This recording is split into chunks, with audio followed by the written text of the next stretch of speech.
Next week నుంచి నాకు night shift. నాకు అది కూడా కలిసి వెళ్ళొచ్చు.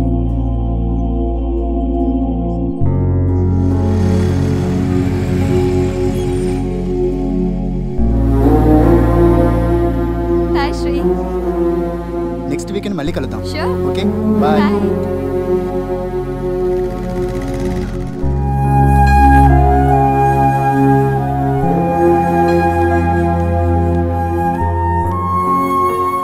ఎందుకొచ్చావు?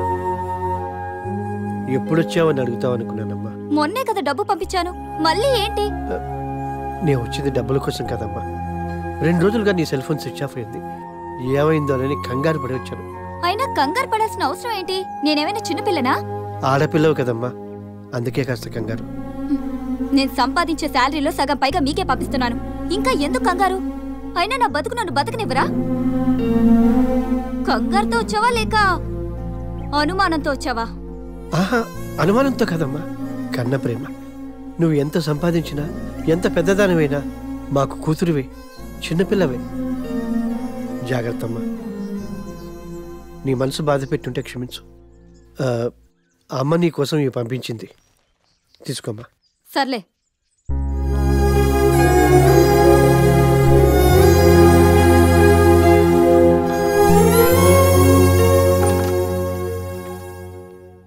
రూపా, నేను ఈవినింగ్ మీ నాన్నగారు వచ్చేళ్లారు. ఎక్కడికి వెళ్ళాడు? కిందే ఉన్నాడు. రియల్లీ? రాత్రంతా ఇక్కడే వెయిట్ చేశారా? ఆయన ఈ 2 రోజులు ఎక్కడికి వెళ్ళిపోయావే? ఫ్రైడే ఈవినింగ్ వెళ్ళావు, మళ్ళీ ఇప్పుడు కనపడుతున్నావు. మా బాయ్ ఫ్రెండ్ ఫ్లాట్లో ఉన్నానే, వీకెండ్ కదా, సరదాగా ఎంజాయ్ చేద్దామని. ఏంటి రూపా, ఏం మాట్లాడుతున్నావు? అసలు నువ్వేం చేస్తున్నావో నీకు అర్థం అవుతోందా? What's wrong with you? మీ పేరెంట్స్ నీ మీద ఎంతో నమ్మకంతో పంపిస్తే ఏంటి నువ్వు ఇలాంటి పనులు? ఆపే బాబు నీ లెక్చర్.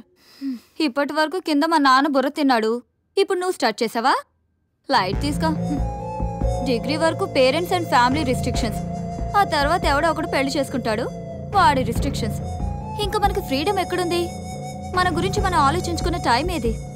మనకి దొరికే ఈ టైంని కూడా యూజ్ చేసుకోకపోవడం ఫూలిష్నెస్. నీ థియరీ వినడానికి బానే ఉంది, కానీ మన ఫ్యూచర్ అంతా ఇప్పుడున్న టైంతోనే ముడిపడి ఉంటుంది. ఫ్యూచర్ గుడ్ ఆర్ బ్యాడ్ అనేది ఇప్పుడే డిసైడ్ అవుతుంది. ఇప్పుడు అలానే అంటావు, తర్వాత నీకు ఎవడో ఒకడు దొరుకుతాడు, అప్పుడు తెలుస్తుంది. అయినా సిటీలో అమ్మాయిలందరూ ఫాస్ట్గా ఉంటే నువ్వేంటే ఇంకా మిస్ అమ్మలో సావిత్రిలా అడ్వాన్స్డ్గా ఉన్నా, ఫాస్ట్ ఫార్వర్డ్గా ఉన్నా, అదంతా మన మైండ్ సెట్ని బట్టి ఉంటుంది. మిగతా అమ్మాయిలు చేస్తుందంతా తప్పనను, అలా అని నేనది ఫాలో అవ్వను. I know what I am. ఎవరి వల్లో ఎవరి కోసమో నన్ను నేను మార్చుకోను. బాయ్. వెళ్ళవే, వెళ్ళు. నిన్ను చేంజ్ చేసేవాడు, నీ మైండ్ని సెట్ చేసేవాడు ఖచ్చితంగా ఎవడో ఒకడు వస్తాడు, అప్పుడు తెలుస్తుంది నీకు. లేవరా బాబు, నస పెట్టకరా. నస కాదురా, సినిమా. సినిమానా? మల్టీప్లెక్స్లో స్పెషల్ స్క్రీనింగ్ ఉంది, ఫ్రెండ్స్ అందరూ అక్కడే ఉన్నారు, లే వెళ్దాం.